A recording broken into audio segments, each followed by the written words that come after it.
We have the two national co-chairs of the Anwar Sadat Congressional Gold Medal Commission, Mr. Itzik Weinstock and Ms. Tzili Charney. Please join us at the podium.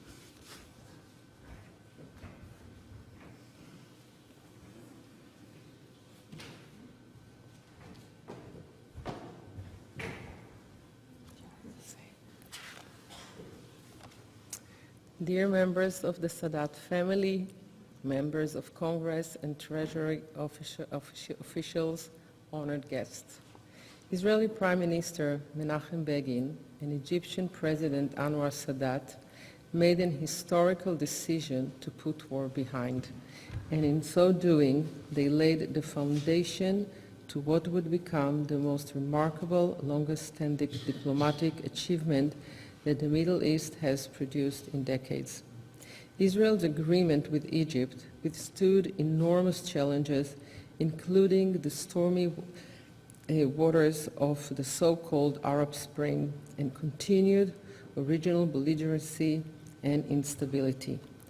What was it that made it such a solid resolution?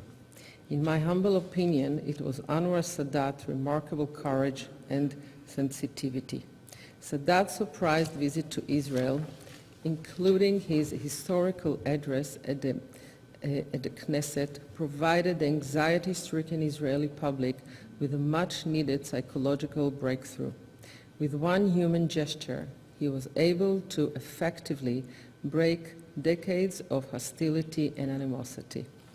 Diplomacy at its best. Today, we can safely say that if not for this brave decision to visit Jerusalem, the Israeli public would not have accepted the terms of the deal.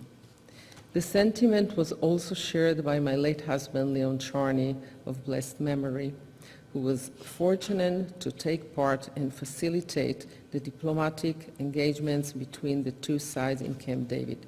And so Anwar Sadat's true legacy is one of diplomacy based on the ability to understand the other side as well, and not only engage in a self-centered and futile debate.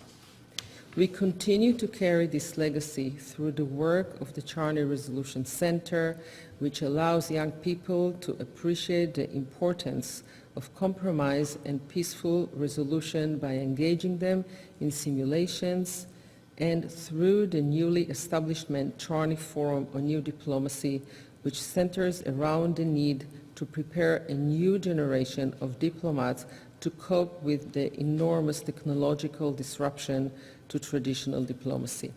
I'm honored to be here tonight. Thank you for including me in your program.